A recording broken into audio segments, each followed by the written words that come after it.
पुणे कृषी उत्पन्न बाजार समितीने ज्या वस्तूंवर बाजार फी आकारली जात नाही अशा सर्व वस्तूंवर 1% युजर चार्जेस लावण्याचा फेर प्रस्ताव पणनला पाठवलाय।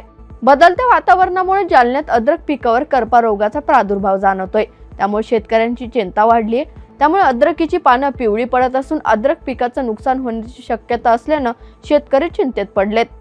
राहुबेट, खामगाव तसेच पिंपळगाव परिसरात 2.5 महिन्यांच्या विश्रांतीनंतर तुरळक पावसांच्या हलक्या सरी कोसळल्यात, तर या बीज पावसामुळे दौंडच्या पश्चिम पट्ट्यासह पिकांना नवसंजीवनी मिळाली, त्यामुळे बळीराजा सुखावलाय। वसंतराव नाईक कृषी विद्यापीठामध्ये कपाशीमध्ये लागवड ते वेचणीपर्यंत यांत्रिकीकरण व स्वच्छ कापूस उत्पादन संशोधन अंतर्गत प्रकल्प राबविला जातोय। तर यंदा मध्यवर्ती क्षेत्रावर 500 एकर सघन पद्धतीने कपाशीची लागवड करण्यात आली।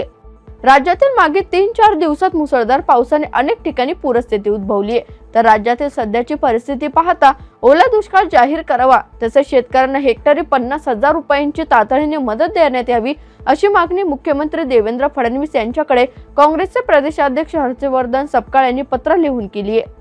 उष्णतेच्या लाटेत कमी झालेली खानदेशातील पपईची आवक मागील काही दिवसात काहीशी वाढली आहे, तर पपईचे दर सध्या शेतकऱ्यांना जागेवर किंवा शिवार खरेदीत 12 ते 20 रुपये प्रति किलो मिळत आहेत, त्यामुळे आवक कमी असल्यामुळे पपईचे दर स्थिर आहेत।